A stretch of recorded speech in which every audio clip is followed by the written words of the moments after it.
नमस्कार किसान भाइयों, आप सभी का स्वागत है कृषि मेला। और कृषि मेले का आयोजन यहाँ पर किया जा रहा है। इसका नाम एग्री एक्सपो इंडिया है। मेले के आयोजक हमारे साथ हैं और उनसे हम जानकारी लेंगे, जानना चाहेंगे इस मेले के बारे में। सर, कुछ जानकारी दीजिए हमारे किसान भाइयों। जी, मेरा नाम गोविंद गोदारा है और मैं युवा उड़ान फाउंडेशन से आयोजक के रूप में हूँ।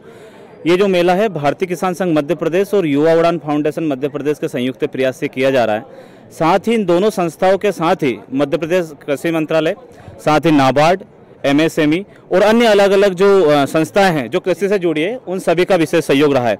क्योंकि यहाँ मध्य प्रदेश के साथ ही आपको जानकर खुशी होगी और मैं आपके चैनल के माध्यम से बताना चाहता हूँ कि मध्य प्रदेश के साथ ही पूरे भारतवर्ष के अलग अलग किसानों ने इसमें रजिस्ट्रेशन करवाया है। रजिस्ट्रेशन के साथ ही इसमें इंडोनेशिया और जर्मनी का 2 दल कल आने वाले हैं, 20-20 लोगों का, मतलब ग्लोबल लेवल पे हुआ है। तो निश्चिंत ही यहाँ बात करूँ मैं 3 तरह की चीज़ें होनी है: नव कृषि तकनीक, जैविक उत्पादन एवं कृषि ज्ञान सम्मेलन मेला। अब मैं तीनों को अलग अलग बताऊं कि है क्या। नव कृषि तकनीक की बात करें तो मध्य प्रदेश के साथ ही भारत की अलग अलग विभिन्न कंपनियां जो नव कृषि तकनीक की मशीनें बनाती हैं, लाइक आप ड्रोन हो, एक ऐसी हार्वेस्टर यहाँ लॉन्च होगी, आपको जानकर खुशी होगी जब आप थोड़ी देर बाद उस स्टॉल पर लेकर जाएंगे। पहले जनरली हम हार्वेस्टर को देखते थे तो वो केवल क्रॉपिंग करती थी और हमें फसल देती थी, और भूसा अलग की एक मशीन होती थी, भूसा निकालती थी। अब एक हार्वेस्टर यहाँ आज लॉन्च होने वाली है, पहली बार उसका इनॉग्रेशन होगा। वो मशीन काटेगी भी वही, क्रॉपिंग अलग देगी और एक ही मशीन से भूसा भी आपको देगा। इससे 2 चीज़ें होगी कि किसान भाइयों का समय भी बचेगा, पैसा भी बचेगा, और एक ही समय में दोनों ट्रॉलियों एक साथ से वो घर अपना उत्पाद ले जा, पशुओं के लिए भी और अपने घर के लिए भी। साथ ही नव कृषि तकनीक की बात करें तो अलग अलग कल्टीवेटर, रोटोवेटर, हार्वेस्टर, ट्रैक्टर, बहुत सारी ऐसी एडवांस टेक्नोलॉजी की मशीनें हैं जो किसानों को कम समय में बहुत अच्छा उत्पादन भी देती है और उन्हें काम करने के साथ ही जो लागत मूल्य है वो घटाती है। अब बात करें जैविक उत्पादन की, नव कृषि तकनीक हुआ। जैविक उत्पादन की बात करें तो हम देखते हैं कि जिस तरह से अंधाधुंध हमारे भोजन में रासायनिकों का प्रयोग होता जा रहा है, दिन ब दिन कैंसर के पेशेंट बढ़ते जा रहे हैं। हम लोगों ने एक प्रयास किया कि क्यों ना मध्य प्रदेश के साथ ही भारत के अलग अलग जो जैविक उत्पादक हैं, उन उत्पादकों को एक मंच पर लाया जाए। होता क्या है कि चूंकि समाज का बहुत सारा एक वर्ग जैविक खाना चाहता है, लेकिन उसे पता नहीं कि जैविक उत्पादन हो कहाँ रहा है। दूसरा, जैविक जो उत्पादक है वो बेचना चाहता है, उसे पता ही नहीं बेचना किसे है। तो जो एक डिमांड एंड सप्लाई की बहुत बड़ी गैप हो चुकी है, हमारा ये मंच उसी उद्देश्य से लेकर है, डिमांड एंड सप्लाई के बीच का एक चेन क्रिएट हो, पुल क्रिएट हो, और उसी उद्देश्य में हम सार्थक भी हुए। आपको आपके चैनल के माध्यम से एक जानकर सभी लोगों को, किसान भाइयों को खुशी होगी। साथ ही हमारा जो वर्ग है, जो उच्च वर्ग है समाज को, जो हम मानते हैं कॉर्पोरेट सेक्टर का,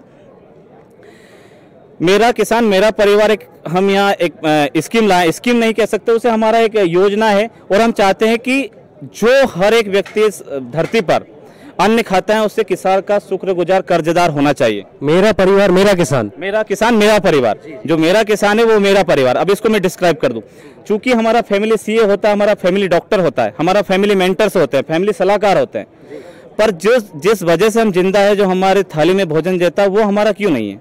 तो हम चाहते हैं कि मेरा फैमिली फार्मर भी हो, मेरा किसान मेरा परिवार भी हो।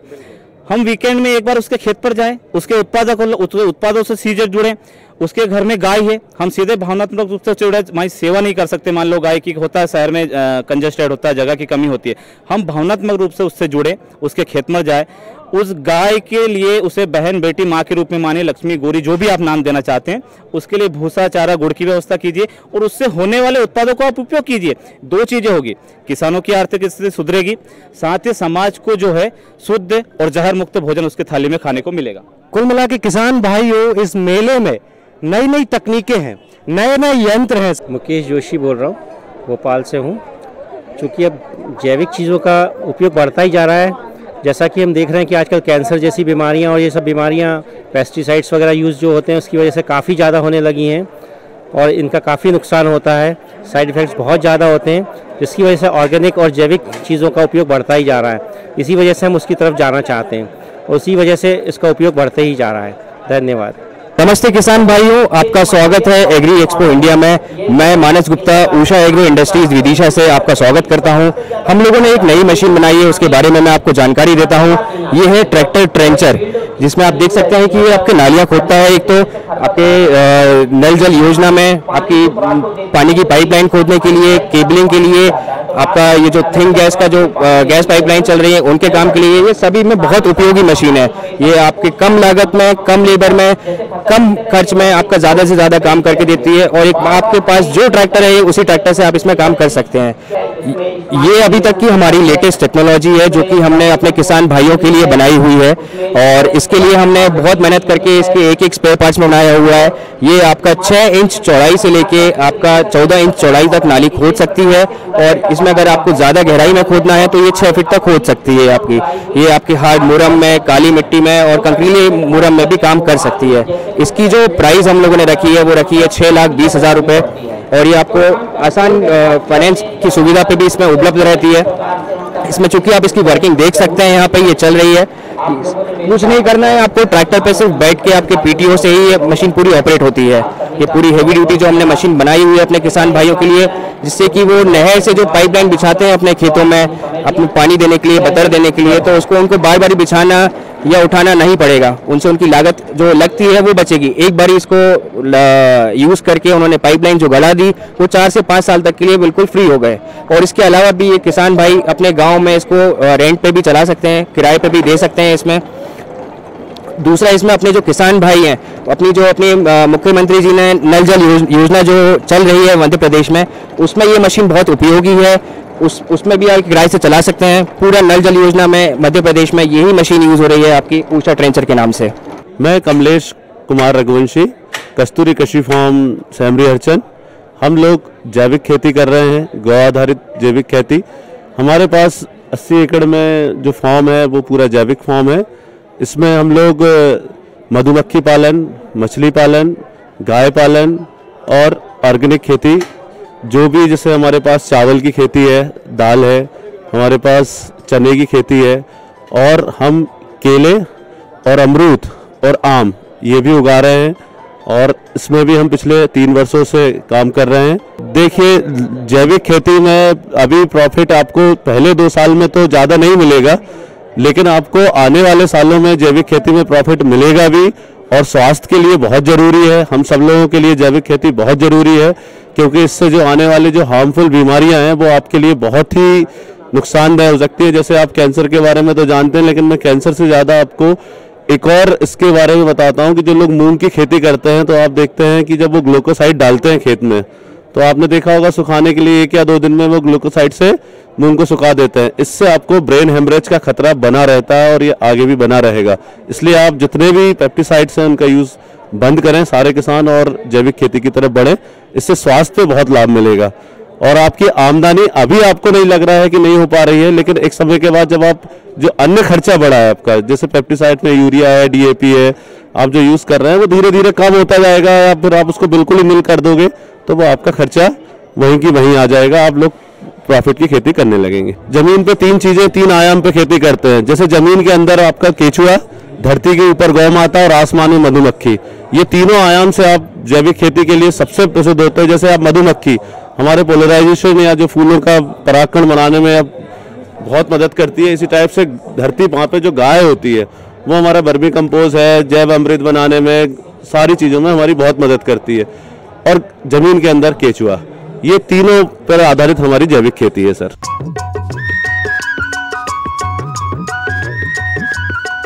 अरे सुन तो।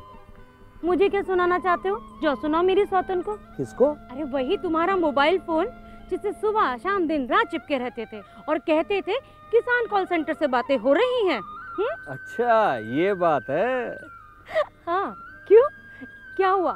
अब बात नहीं होती क्या? अब तो झट से बात हो जाती है। संबंधी समस्याओं का अपनी भाषा में तुरंत हल पाने के लिए पूरे भारत में किसी भी फोन से हेल्पलाइन नंबर पर संपर्क करें। किसानों का दोस्त किसान कॉल सेंटर।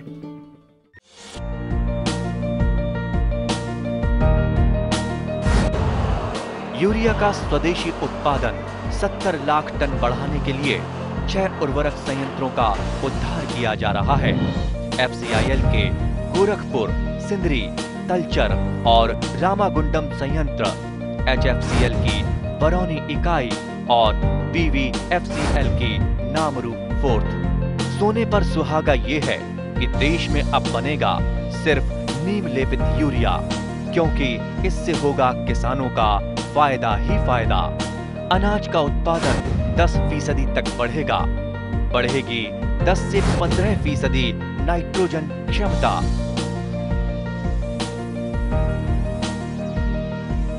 नमस्कार किसान भाइयों, तो जैसा कि हम कृषि मेले भोपाल में मौजूद हैं, हमारे साथ एक और स्टॉल पर व्यक्ति है और यहाँ पर आप देख पाएंगे बीज रहित सीताफल है। सबसे पहले सर आप अपनी नर्सरी का परिचय हमारे किसान भाइयों को करवाइए। नमस्कार, मेरा नाम मुकेश धक्कड़ है, मैं मध्यांचल नर्सरी से हूँ। हमारा मोबाइल नंबर है 9753434989। हमारा पता है तहसील खाचरो, जिला उज्जैन, मध्य प्रदेश। तो ये जो आपका पौधा है, वैरायटी है, इसके बारे में भी हमारे किसान भाइयों का मार्गदर्शन करिए। हमारे पास एक अमरूद की नई वैरायटी है, रेड डायमंड। इसमें ये जापान की वैरायटी है। हम इसका फल काट के बताएंगे। इसमें जो सीड रहता है वो बिल्कुल कम रहता है और ये जो फ्रूट है बिल्कुल लाल रहता है, अंदर से लाल और सुर्ख रहता है। इसमें पाइनएप्पल और अमरूद का फ्लेवर मिक्स है। ये हम देखो एक फ्रूट आपको काट के बता रहे हैं। इसमें बीज नहीं होता है या बहुत ही कम मात्रा में बीज होता है। ये देखिए, इसमें हम दर्शकों को बताना चाहते हैं। और इसमें जो ये रहता है बिल्कुल मीठा रहता है और लाल सुर्ख रहता है। इस वैरायटी का नाम बताइए सर आप। इस वैरायटी का नाम रेड डायमंड है, जापानीज अमरूद है। कितने दिन, मतलब किस तरह से इसका क्या बीज दर है, उसके बारे में कुछ बताइए। कितने दिन में पक जाती है, कितना समय लगता है? ये पौधा लगाने के 1 साल बाद ये इसकी फसल चालू हो जाती है। वो ये साल में 2 क्रॉप आती है इसकी। और इसका जो फल का वेट है वो 500 ग्राम से 1 किलो तक का रहता है और फल बिल्कुल टेस्टी रहता है। फल का स्वाद अच्छा है और साल में 2 बार इसकी फसल ले सकते हैं। हाँ, साल में 2 क्रॉप। जी सर, इसके बारे में बताइए कि जैसे ये अमरूद में कटाई छटाई होती है, उसको एक आकार दिया जाता है, क्या इसमें उसकी भी आवश्यकता है? हाँ, इसकी साल में एक बार प्रूनिंग होती है जिससे इसकी जो क्वालिटी है वो अच्छी निकलती है, पौधा अच्छा मजबूत रहता है।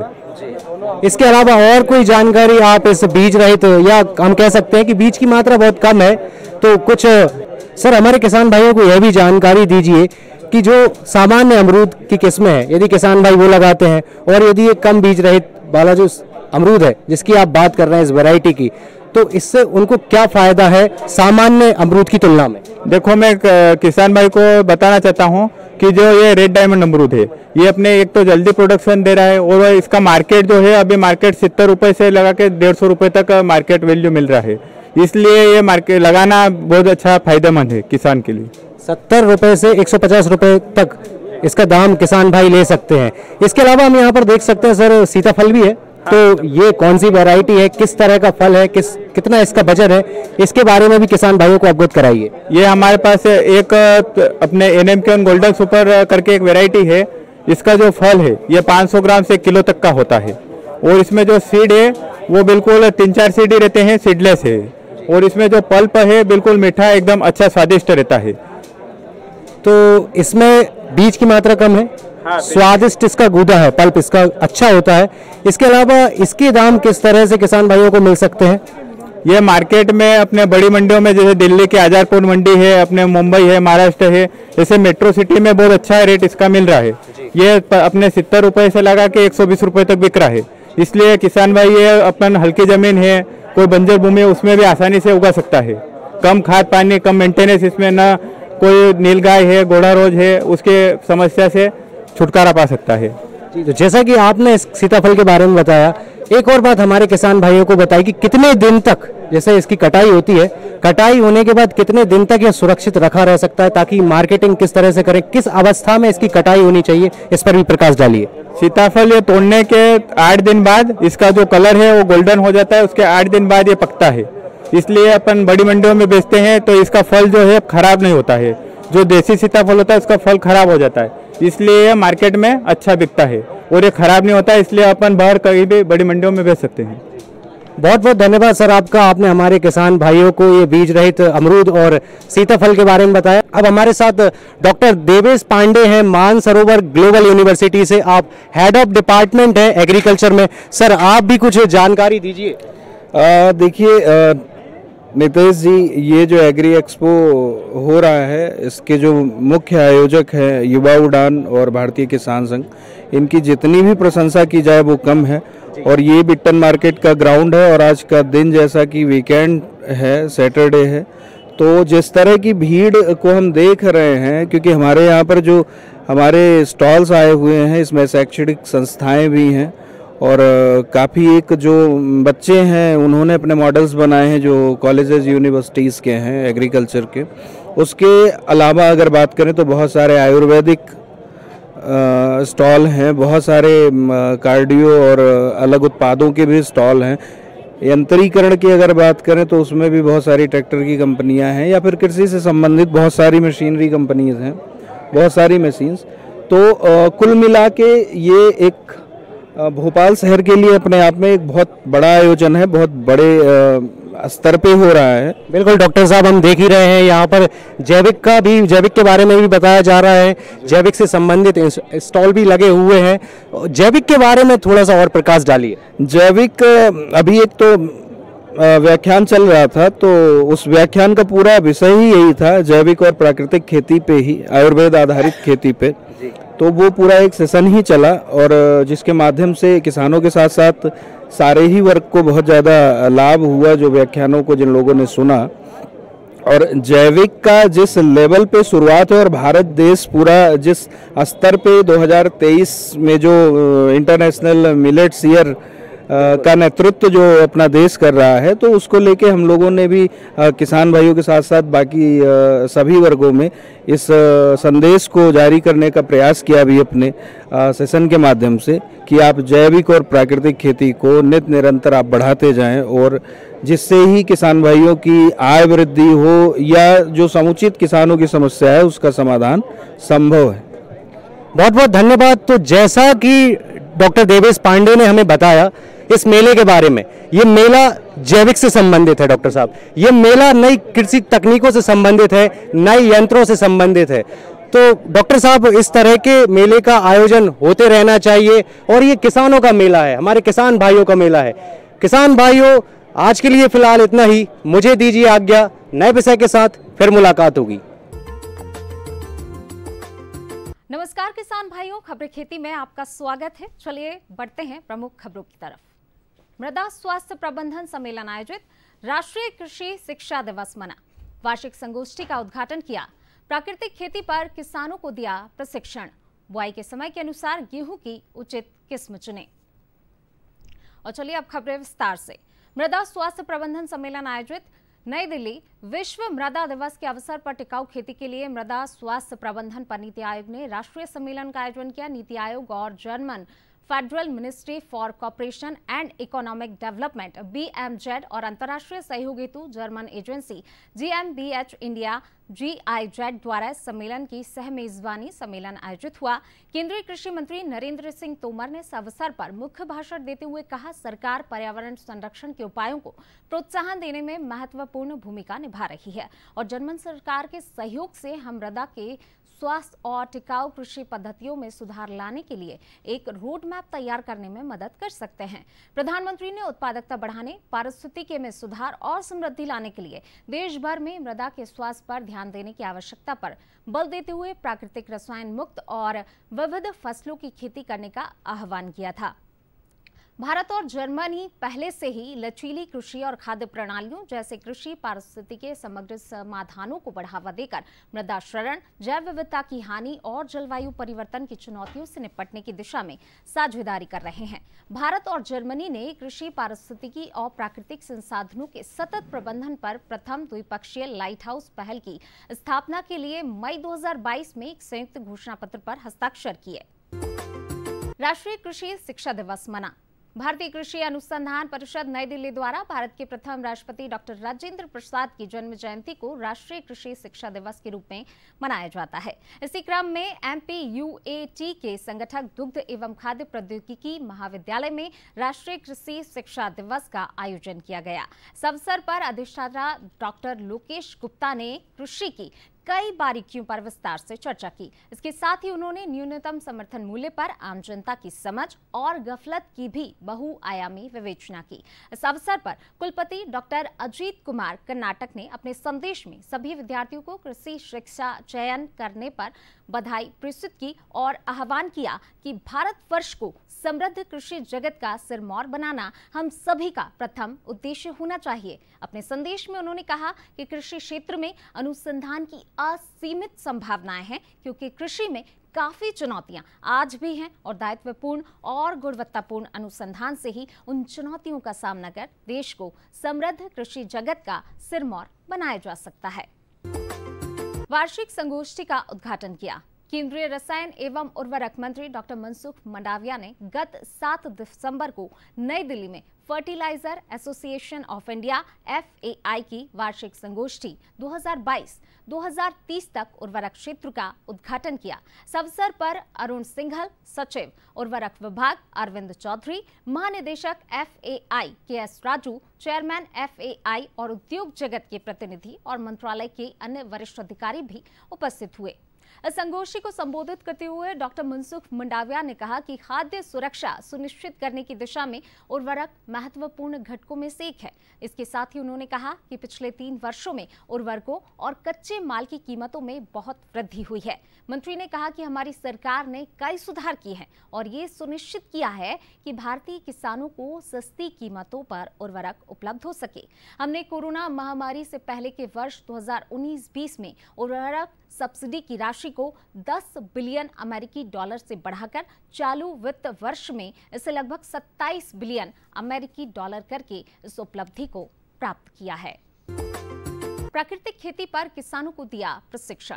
देवास जिले में कृषि विकासखंड देवास के ग्राम कानकुंड में कृषि विस्तार सुधार कार्यक्रम आत्मा अंतर्गत किसान संगोष्ठी का आयोजन किया गया, जिसमें प्राकृतिक खेती पर किसानों को प्रशिक्षण दिया गया। इस प्रशिक्षण में वरिष्ठ वैज्ञानिक एवं प्रमुख कृषि विज्ञान केंद्र देवास डॉक्टर A.K. बड़ाया ने कृषकों को रबी फसलों में गेहूं एवं चने की उन्नत एवं अधिक उत्पादन देने वाली किस्मों से अवगत कराया। गेहूं एवं चने में होने वाले रोग एवं कीट प्रबंधन की जानकारी विस्तृत रूप से दी। परियोजना संचालक आत्मा श्रीमती नीलम सिंह चौहान ने कहा कि जीरो बजट प्राकृतिक खेती देशी गाय के गोबर और गौमूत्र पर आधारित है। कृषि विज्ञान केंद्र देवास वैज्ञानिक डॉक्टर महेंद्र सिंह ने कृषकों को कम लागत में अधिक उत्पादन प्राप्त करने की तकनीक पर जोर देते हुए कृषकों को बताया कि किसान स्वावलंबी बने एवं स्वयं का बीज, स्वयं का खाद, स्वयं का कीटनाशक तैयार करें, जिससे बाजार की निर्भरता कम होगी। बुआई के समय के अनुसार गेहूं की उचित किस्म चुनें। विदिशा जिले में रबी फसलों में चना, मसूर, गेहूं एवं राई, सरसों आदि की बुआई की गई है। लगभग 85% क्षेत्र में बुआई कार्य किया जा चुका है। नहर से सिंचाई वाले कुछ क्षेत्रों में बुआई कार्य किया जाना शेष है। बुआई के लिए शेष 15% क्षेत्र में अभी गेहूं की बोवनी के लिए उचित समय है। कृषि विभाग द्वारा कृषकों को सलाह दी गई है कि ऐसे सिंचित क्षेत्रों में देरी से बुआई की जाने वाली गेहूं की किस्मों का चयन कर बुआई करें। सिंचित क्षेत्रों में देरी से बुआई हेतु 5 दिसंबर से 20 दिसंबर तक उपयुक्त किस्मों का चयन कर बुआई की जा सकती है। सिंचित दशा में समय से बुआई 25 नवंबर तक के लिए 100 किलोग्राम प्रति हेक्टेयर बीज की आवश्यकता होती है, जबकि सिंचित दशा में देर से बुआई 20 दिसंबर तक के लिए 125 किलोग्राम बीज प्रति हेक्टेयर उपयोग में लेना चाहिए। क्या रखें सावधानी? बुआई करते समय कतार से कतार की दूरी 23 सेंटीमीटर और पौधे से पौधों की दूरी 8 से 10 सेंटीमीटर रखनी चाहिए। विदिशा जिला विंध्य पठार कृषि जलवायु क्षेत्र के अंतर्गत आता है। इस क्षेत्र हेतु सिंचित अवस्था में देरी से बुआई हेतु निम्नानुसार गेहूं की किस्में अनुशंसित हैं। MP 4010, MP 1203, MP 1202, HD 2864, DL 7882 Vidisha, HI 1544 आदि। अत्रु वर्तमान में गेहूं की बुआई करने वाले कृषकों को सलाह दी गई है कि उपलब्धता के अनुसार दर्शित किस्मों में से ही गेहूं की किस्म का चयन कर बुआई करें, जिससे कि आशातीत उत्पादन प्राप्त किया जा सके। और फिलहाल खबरें खेती में बस इतना ही। मुझे दीजिए इजाजत। नमस्कार।